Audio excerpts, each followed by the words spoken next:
नमस्कार। Today India news में आपका हार्दिक स्वागत है।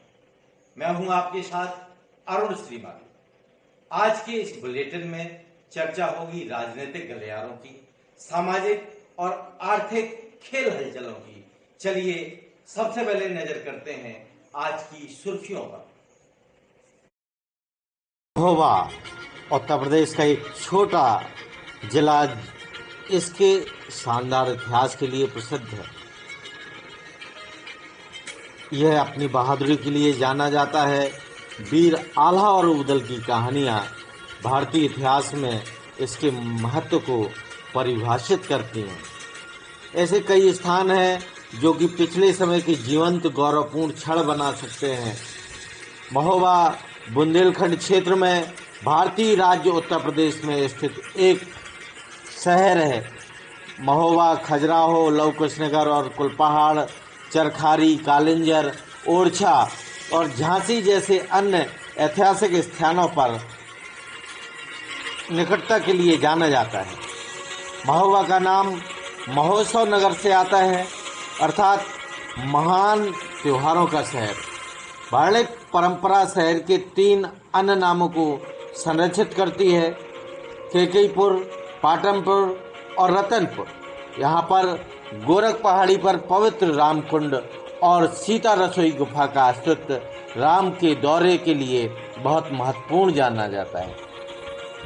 जिन्होंने चित्रकूट में 14 साल के निर्वासन में व्यापक रूप से इस पहाड़ी क्षेत्र का कष्ट निवारण किया।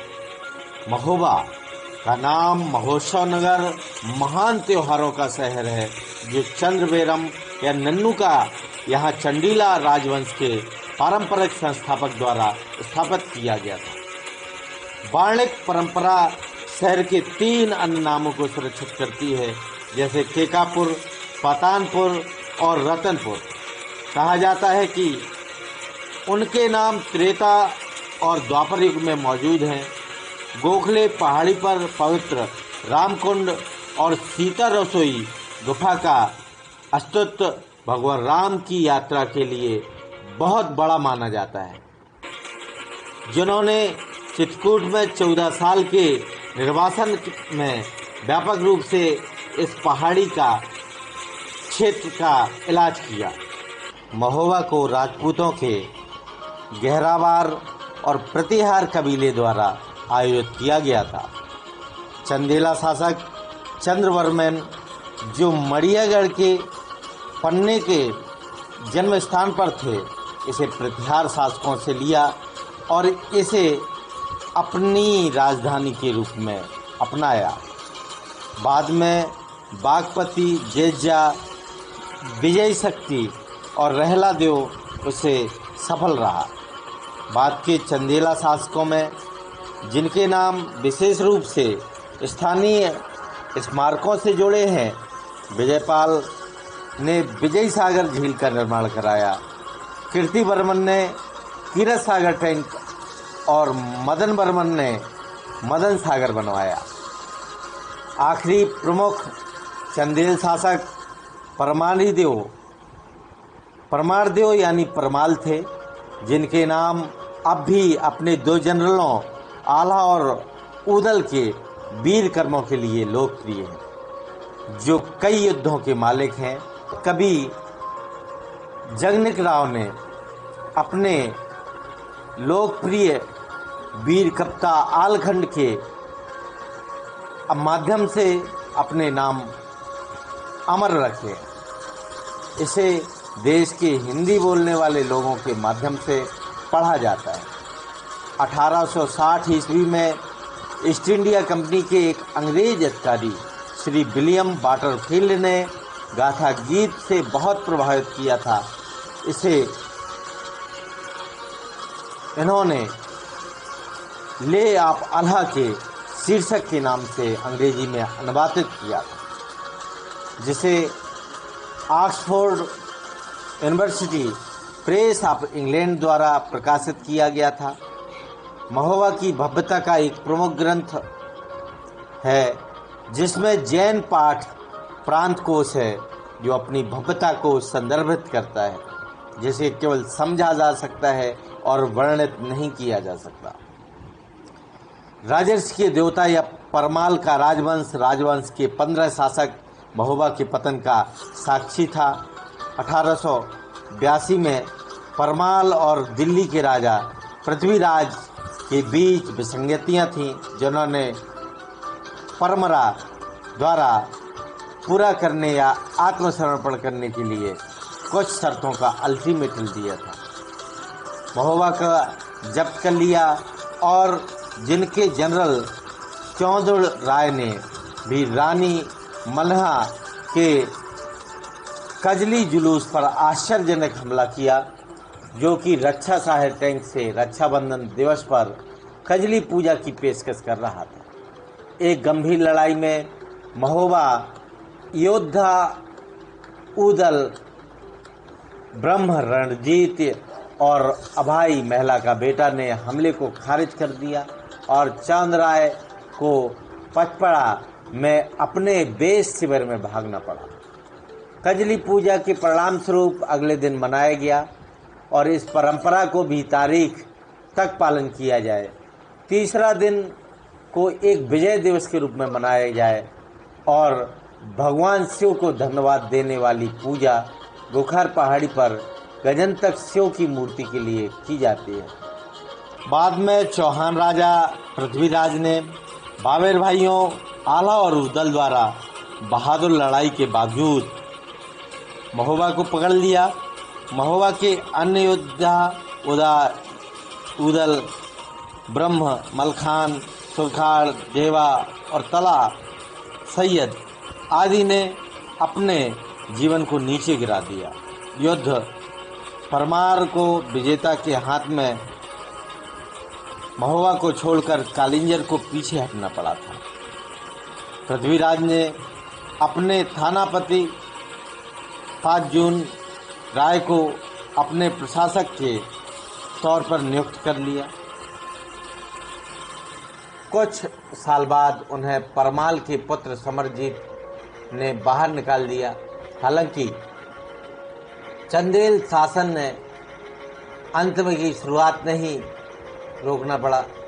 2 दशक बाद कुतुबुद्दीन ऐबक ने 1203 ईस्वी में महोबा और कालिंजर का सफाया कर दिया। ऐबक ने हजारों कारीगरों के साथ कैदियों के रूप में बहुत बड़ी लूट ले ली। इन्होंने उनसे ज़्यादातर गजनी को दास के रूप में हटाकर सुंदर बनाया। वहाँ पर इमारतों बाद में परमाल के एक बेटे तैलोक बर्रन ने महोबा और कालिंजर को पुनः प्राप्त कर दिया, लेकिन चंदेलों ने अपनी प्रतिष्ठा खो दी। महोबा को अपनी आज़ादी खोनी पड़ी और दिल्ली सल्तनत का हिस्सा बनना पड़ा। लगभग 2 शताब्दियों की अनिश्चितता के बाद एक उल्लेखनीय चंदेला शासक कीरतपाल सिंह ने सत्ता में उठे और कालिंजर और महोबा पर अपने रोमन को पुनः स्थापित कर लिया। उनकी सुप्रसिद्ध बेटी दुर्गावती 1543 ईस्वी में गढ़मंगला जबलपुर के पास है कि गोंड शासक दलपत शाह से शादी कर रही थी।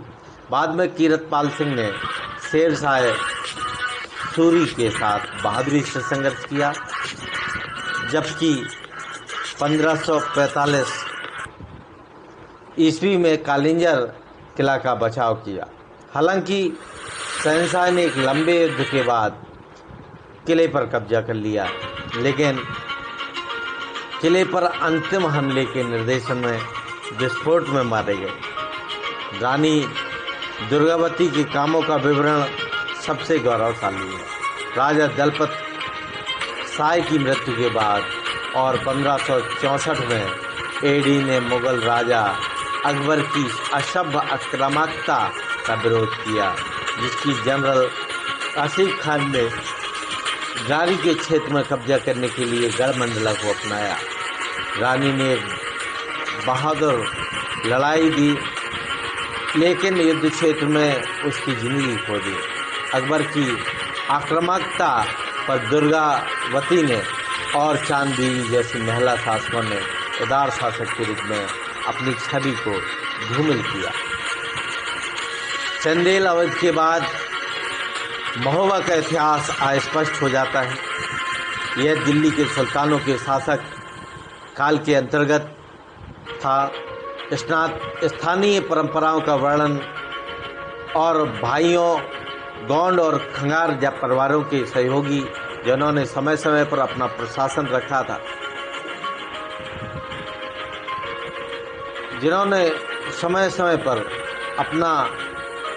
रखा था, हालांकि अकबर के शासनकाल के दौरान यह इलाहाबाद के सूबा के भीतर कालिंजर के शहर में महल में गठित हुआ था।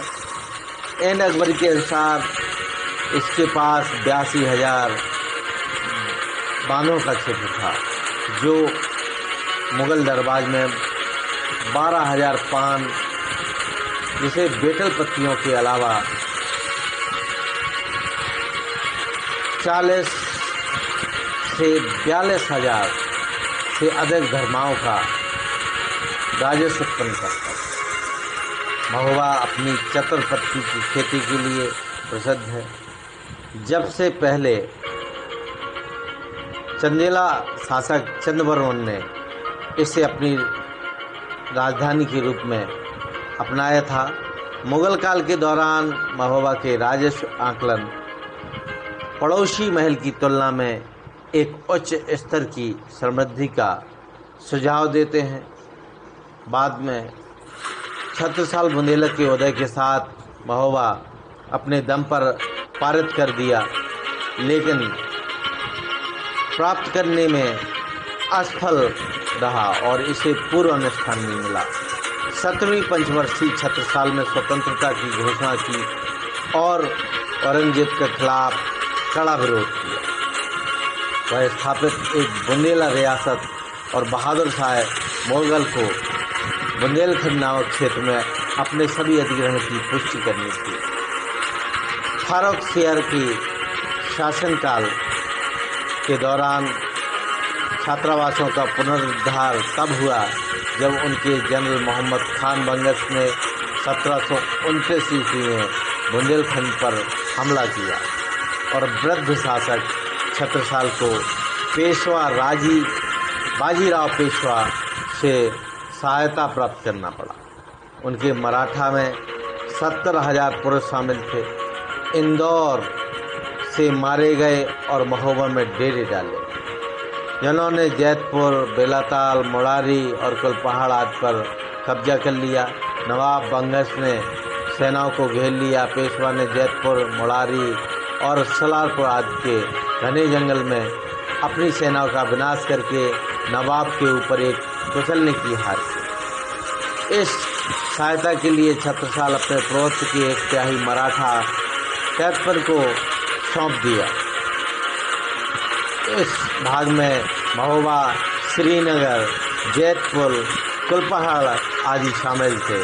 बाद में 1803 ईस्वी में संधि वैसन के तहत मराठाओं ने बुंदेलखंड क्षेत्र को ब्रिटिश शासकों को सौंप दिया। हालांकि इसका प्रशासन 1858 ईसा पूर्व एक जलाउल के सूबेदार द्वारा किया गया था। मुर्गी को आखिरकार ईस्ट इंडिया कंपनी द्वारा जोड़ा गया था।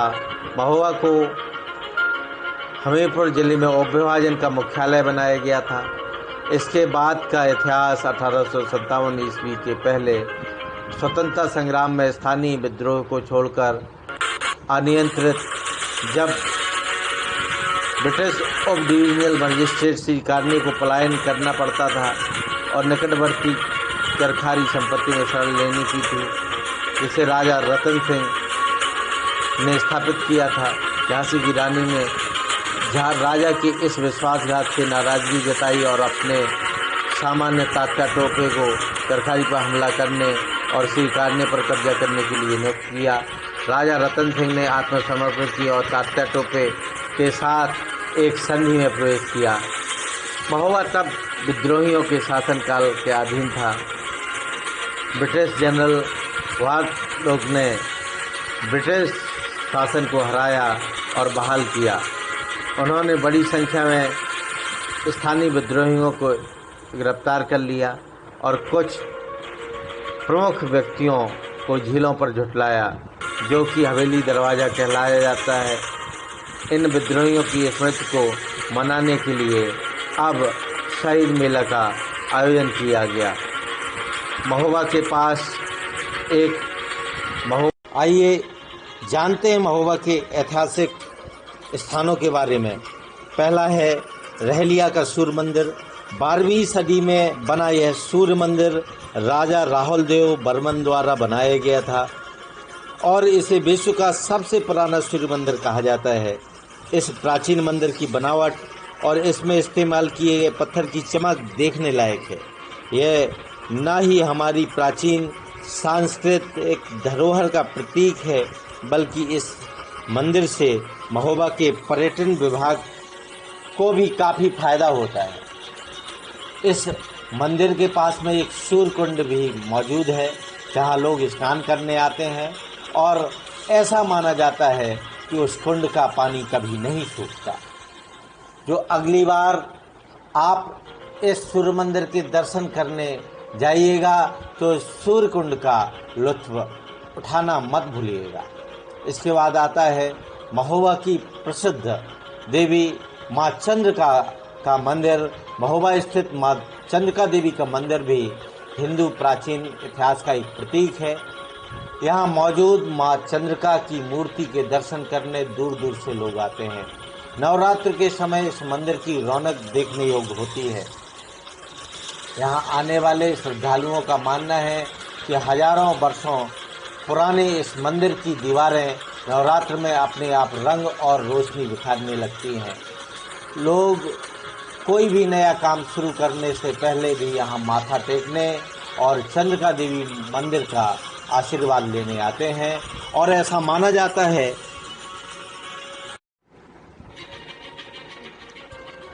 महोबा जिले में रक्षाबंधन के दूसरे दिन में लगने वाला कजली मेला ऐतिहासिक क्षीर सागर के तट पर मनाया जाता है। रक्षाबंधन के अगले दिन यह विजय पर्व मनाया जाता है।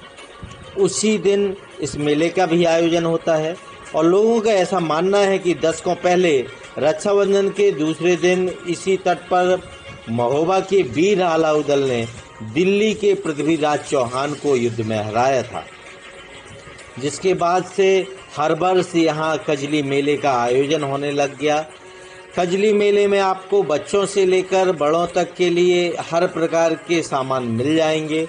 इसके अलावा यहाँ मनोरंजन के लिए और भी कार्यक्रम हर वर्ष आयोजित किए जाते हैं। तो अब से रक्षाबंधन के अगले दिन कजली मेला में जाकर अपने परिवार के साथ आप जरूर मजे ले लीजिएगा। अगला स्थान है खकरा मठ।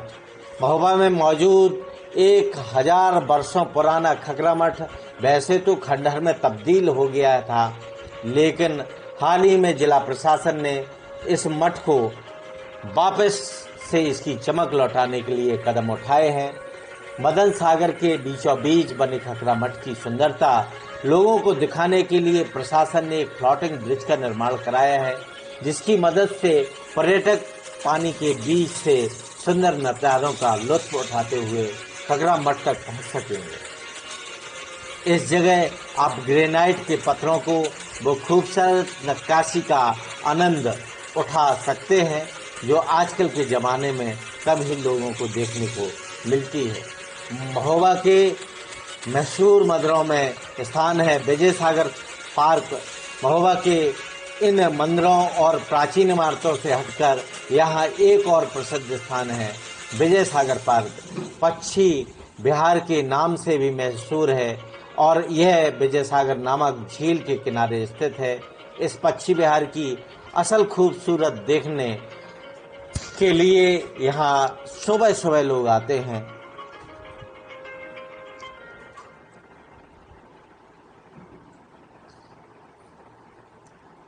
दरअसल अलग अलग पक्षियों की मीठी आवाज अरे उसने एक गड़बड़ थी। क्या गड़बड़ थी? कोई एक इंसान सा था।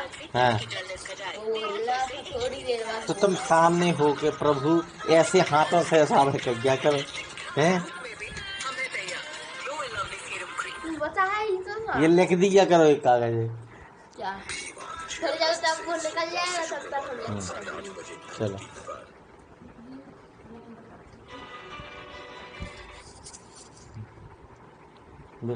निकल गया है। अब पीछे चलो। सिद्ध स्थानों में एक स्थान है विजय सागर पार्क। महोबा के मशहूर मंदिरों और प्राचीन इमारतों से हटकर यहाँ एक और काफी प्रसिद्ध स्थान है विजय सागर पार्क। पक्षी विहार के नाम से भी मशहूर है और यह विजय सागर नामक झील के किनारे स्थित है। इस पक्षी विहार की असल खूबसूरती देखने के लिए लोग यहाँ सुबह सुबह आते हैं। अलग अलग पक्षियों की मीठी आवाज़ आप झील के सन्नाटे में मिलती है तो मानो एक अलग सी ही ताजगी आती है। इसके अलावा यहाँ मौजूद पक्षियों की अनेक प्रजातियाँ भी लोगों की अपनी ओर आकर्षित करती हैं। तो कभी आपको भी प्रकृति का यह सुंदर नज़ारा देखने हो तो यहाँ जरूर आइएगा। इतिहास प्रसिद्ध चंदेल नरेशों की राजधानी होने की वजह से इसका महत्व पूरे देश में प्रतिष्ठित हुआ। लेकिन लोग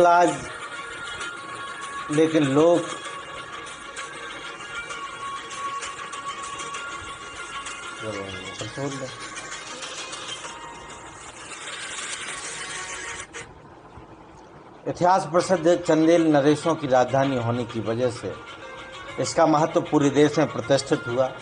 लेकिन लोग उसे आलाउदल का महोबा कहकर उसकी पहचान बताते हैं। यूँ तो महोबा में चंदेलकालीन मंदिर, दुर्ग, प्रसाद, प्रस्तुत अभिलेख, मूर्तियाँ और पुरातात्विक महत्व के अनेक अवशेष प्राप्त हुए हैं, पर लोक गाथाओं में सबसे पहले मनिया देव की वर्णना होती है। ऐसा प्रतीत होता है कि चंदेल काल में शिव और चंडिका के साथ मनिया देव लोक देवता के रूप में विख्यात थे। हिंदी के आदिकवि जगनिक ने अपने लोक गाथात्मक महाकाव्य में मनिया देव को काफ़ी महत्व दिया है।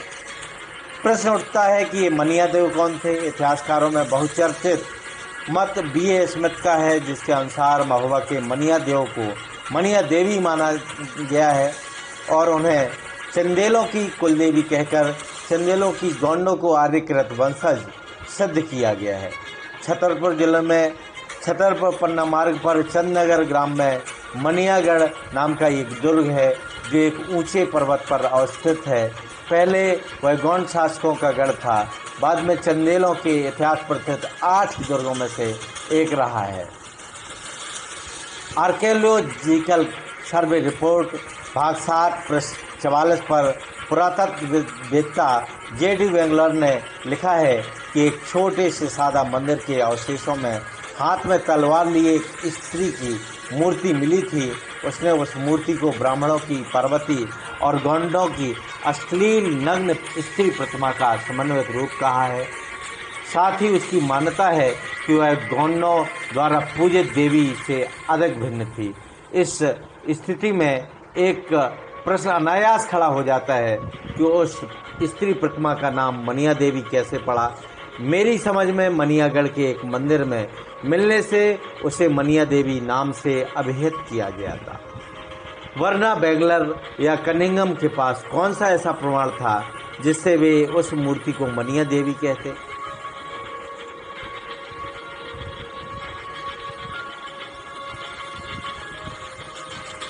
यदि मनिया देवी के कारण उस दुर्ग का नाम मनियागढ़ था तो मनिया देवी की प्रसिद्धि पहले से स्थापित होनी चाहिए थी। मनियागढ़ या मनिया देवी नाम की गुत्थी सुलझने का कोई रास्ता नहीं दिखाई पड़ता। यह अवश्य है कि महोबा में प्रचलित जैन श्रुति के अनुसार मनिया देवी चंदेलों के कुलदेव पूजित देवता थे। 12वीं सदी में आल्हा गाथा में मनिया देव महोबे क्या मिलता है। महोबा के मदन सागर के किनारे एक प्रसिद्ध दीप स्तंभ के सामने मनिया देव का मंदिर है। इस मंदिर में स्थापित मूर्ति पुरानी है। इस तथ्य से बेंगलोर महोदय सहमत हैं, लेकिन वे इसे मनिया देव न मानकर स्त्री मनिया देवी मानते हैं और सिद्ध करते हैं। भारत के इतिहास में अनेकों वीरों के शौर्य और साहस की गाथाओं के बारे में बताया गया है, जैसे कि महाराणा प्रताप, छत्रपति शिवाजी, रानी लक्ष्मीबाई और ना जाने कितने ऐसे नाम हैं जिन्होंने इतिहास पर अपनी वीरता की अमिट छाप छोड़ दी। आज एक ऐसे दो वीर योद्धाओं की अद्भुत कहानी आपको बताते हैं जिनको इतिहास के पन्नों में वो स्थान हासिल ना हो सका जो दूसरों को है। बुंदेलखंड की मिट्टी को गौरव दिलाने वाले दो भाई आला और उदल।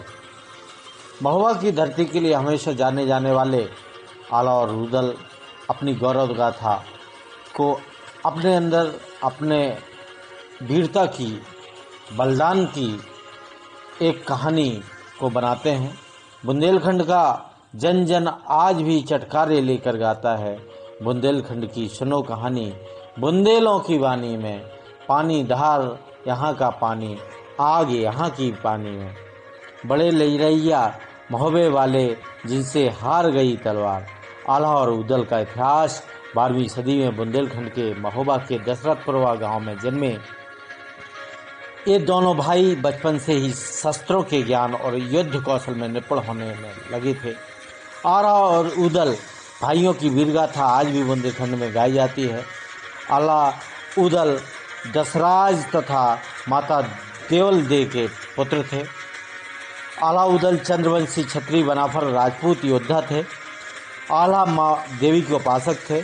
आला ने अपना पूरा जीवन राजा परमाल के लिए समर्पित किया। आला और उदल दोनों भाई एक दूसरे के साथ मुसीबत के समय खड़े रहते थे। आला चंदेल सेना के सेनापति थे और कवि जगनिक की कविता आला उदल में इन दोनों भाइयों की लड़ी गई 52 लड़ाइयों का वर्णन किया गया है। जब आला के कन्नौज जाते ही पृथ्वीराज ने महोबा पर आक्रमण कर दिया। इस संकट की घड़ी में राजा परमाल ने उनको वापस बुलाया। राजा वापस महोबा आ गए। उनके साथ उनके भाई उदल भी थे। उदल की वीरता से पृथ्वीराज भली भांति परिचित थे। युद्ध करता हुआ उदल पृथ्वीराज के सेनापति चामुंडा राय ने पीछे से वार कर दिया और उदल वीरगति को प्राप्त हुए।